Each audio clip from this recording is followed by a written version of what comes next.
First time देखा तुम्हें हम खो गया, सेकंड टाइम में लव हो गया, ये अक्खा इंडिया जानता है हम।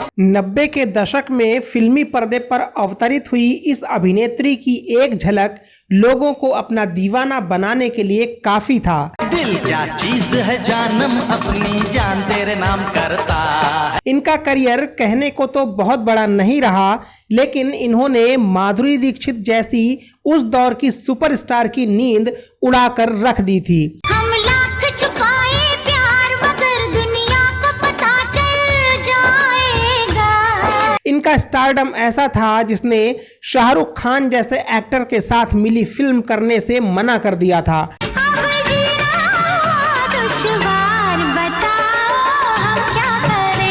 महज 4 सालों में ये हसीन अदाकारा उस दौर की टॉप की एक्ट्रेस में शुमार होने लगी थी।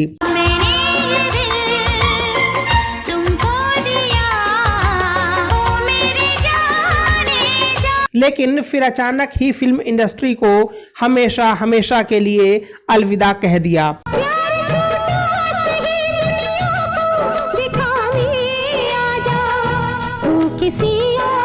हालांकि कलाकार बड़े पर्दे से कितना ही दूर क्यों न चला जाए, पर उनका काम मनोरंजन जगत में दर्ज हो ही जाता है। कल कॉलेज बंद हो जाएगा, तुम अपने घर को जाओगे। ऐसी ही अदाकारा रही हैं फरहीन, जिनको फिल्म इंडस्ट्री छोड़े हुए 2.5 दशक से भी ज्यादा समय होने के बावजूद कोई भूल नहीं पाया है।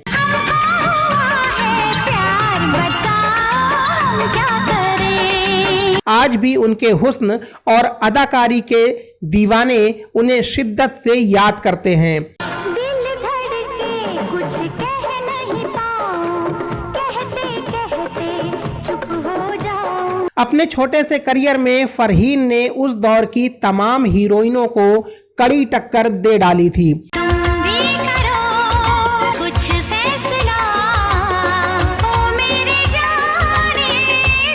पहली फिल्म से रातों रात हिट होने के बाद फरहीन हर किसी की पहली पसंद बन गई थीं। हर फिल्म मेकर उन्हें अपनी फिल्म में लेना चाहता था। जरा करीब आ, मुझे गले लगा। लेकिन फिर अचानक ऐसा क्या हुआ कि उन्हें बॉलीवुड छोड़ना पड़ गया? क्यों उन्हें घर तोड़ने वाली कहा गया? आजकल फरहीन कहाँ हैं और क्या कर रही हैं, और इतने सालों तक कहाँ गुमनामी की गलियों में जिंदगी बिता रही थीं? इन सभी सवालों के जवाब जानने के साथ ही आज हम फरहीन की जिंदगी के ऐसे उतार चढ़ावों के बारे में बताने जा रहे हैं जो शायद आप इससे पहले नहीं जानते होंगे। बस आप बने रहिए फिल्मटेनमेंट के साथ, और अगर आपने अभी तक हमारे YouTube चैनल को सब्सक्राइब और Facebook पेज को फॉलो नहीं किया है तो जरूर कर लें। नमस्कार दोस्तों, मैं हूं आपका दोस्त आलोक कुमार शुक्ला। फरहीन का जन्म साल 1973 में चेन्नई में एक मुस्लिम परिवार में हुआ था। उनकी परवरिश चेन्नई में ही हुई। फरहीन बचपन से ही बेहद खूबसूरत थीं, लेकिन महज 9 साल की उम्र में ही फरहीन की शादी कोलकाता के रहने वाले यूसुफ नाम के शख्स से करा दी गई थी। फरहीन ने इस शादी का पुरजोर विरोध किया, लेकिन परिवार के आगे उन्हें झुकना पड़ा और शादी करनी पड़ी।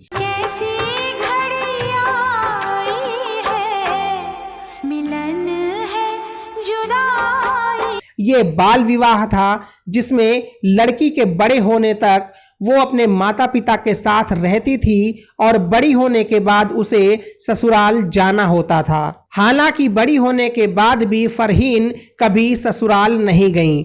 फरहीन के ससुराल न जाने के फैसले पर उनकी दादी ने उनका साथ दिया और 18 साल की उम्र में तलाक लेकर फरहीन इस जबरदस्ती की शादी के बंधन से आज़ाद हो गईं।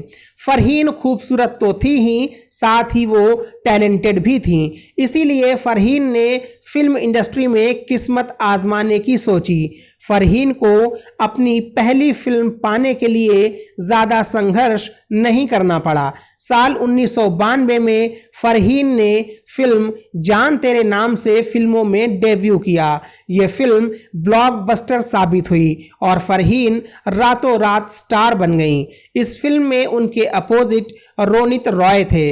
इस फिल्म के गानों ने भी खूब धूम मचाई थी और आज भी इसके गाने सुने जाते हैं। रोने न दीजिएगा, तो गाया न जाएगा। फिल्म में फरहीन के लुक्स को देखकर लोग चौंक गए थे, क्योंकि फरहीन हूबहू माधुरी दीक्षित जैसी दिखती थीं। लोगों को फरहीन की मुस्कुराहट से लेकर हेयर स्टाइल तक माधुरी जैसी लग रही थी। इस फिल्म के बाद फरहीन के पास फिल्मों की लाइन लग गई। सिर्फ बॉलीवुड ही नहीं, उन्हें साउथ की फिल्मों के ऑफर भी मिलने लगे। फरहीन ने बॉलीवुड के साथ साथ तमिल, तेलुगु और कन्नड़ फिल्में भी करनी शुरू कर दी। हिंदी फिल्मों में जहां फरहीन के नाम से उन्हें जाना जा रहा था, तो वहीं साउथ की फिल्मों में वो बिंदिया नाम से काम करने लगी। इस दौरान फरहीन ने अक्षय कुमार के साथ फिल्म सैनिक में काम किया। इसके अलावा फरहीन नज़र के सामने, फौज, दिल की बाजी, तहकीकात, अमानत, साजन का घर, अग्नि प्रेम और आग का तूफान जैसी फिल्मों में नजर आईं।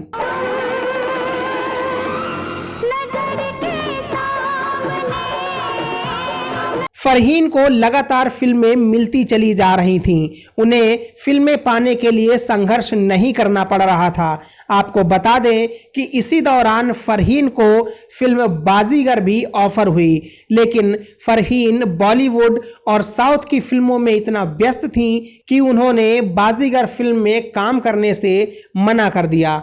बाद में फरहीन वाला किरदार शिल्पा शेट्टी को मिला, जो शिल्पा शेट्टी की डेब्यू फिल्म रही। लेकिन चमकते करियर के साथ आगे बढ़ रही फरहीन की जिंदगी में आगे कुछ ऐसा हुआ जिसने उनकी पूरी जिंदगी को ही बदल कर रख दिया।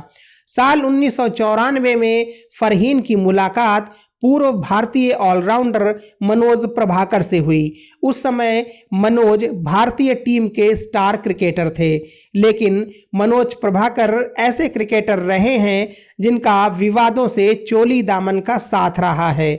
फरहीन की मनोज प्रभाकर से मुलाकात एक पार्टी के दौरान हुई थी। इसके बाद फरहीन और मनोज की मुलाकातों का सिलसिला शुरू हो गया और ये मुलाकातें प्यार में बदल गईं।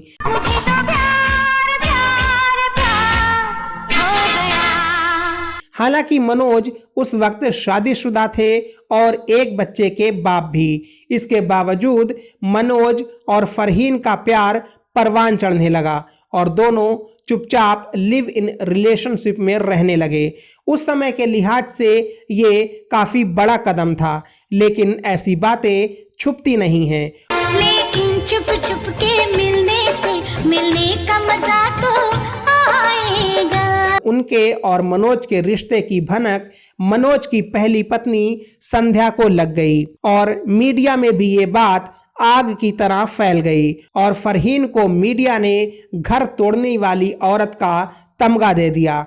ऐसा कहा जाता है कि लगभग 4 सालों तक एक दूसरे को डेट करने और लिव इन में रहने के बाद दोनों ने गुपचुप तरीके से शादी भी कर ली और फरहीन ने बॉलीवुड से दूरी बना ली। कहते हैं कि संध्या मनोज को तलाक देने को तैयार नहीं थी। हालांकि साल 2008 में औपचारिक रूप से मनोज और संध्या ने तलाक ले लिया और फरहीन ने मनोज के साथ अपनी अलग दुनिया बसा ली। आजकल फरहीन मनोज और अपने बच्चों के साथ दिल्ली में रहती हैं। बॉलीवुड से अब उनका नाता बिल्कुल ही टूट चुका है। इनके बेटों के नाम राहिल और मानवंश हैं। इसके अलावा मनोज की पहली पत्नी संध्या के बेटे रोहन और उनकी पत्नी भी फरहीन और मनोज के साथ ही रहते हैं। रोहन का एक बेटा है। इस लिहाज से देखा जाए तो फरहीन आज दादी बन चुकी हैं। हालांकि वो आज भी उतनी ही खूबसूरत दिखती हैं जितनी अपनी पहली फिल्म में दिखती थीं। फरहीन न सिर्फ अपने घर परिवार को संभाल रही हैं बल्कि वो आज एक सफल बिजनेस वूमेन भी हैं। फरहीन का अपना हर्बल स्किन केयर प्रोडक्ट का बिजनेस है। वो नेचुरेंस हर्बल्स नाम की कंपनी की डायरेक्टर हैं, जिसे उन्होंने अपने पति मनोज प्रभाकर के साथ मिलकर खोला था। पिछले 20 सालों से वो इस कंपनी को संभाल रही हैं। इसके अलावा फरहीन एक्टिंग की दुनिया में भी वापसी करना चाहती हैं। अभी फरहीन अपने लिए अच्छे किरदार की तलाश में हैं। फरहीन कहती हैं कि अब उनके बच्चे बड़े हो गए हैं, इसलिए वो फिल्मों में दोबारा काम कर सकती हैं।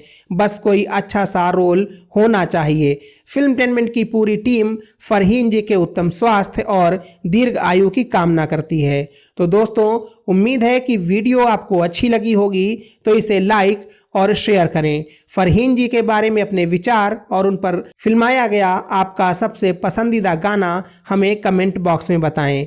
आप हमारे YouTube चैनल को सपोर्ट करने के लिए थैंक्स बटन पर क्लिक करें और ऐसे ही वीडियोस देखते रहने के लिए YouTube चैनल को सब्सक्राइब करके बेल आइकन दबाना बिल्कुल भी ना भूलें। साथ ही Facebook पेज को भी लाइक और फॉलो करें। फिर मिलते हैं किसी नए वीडियो में, तब तक के लिए नमस्कार।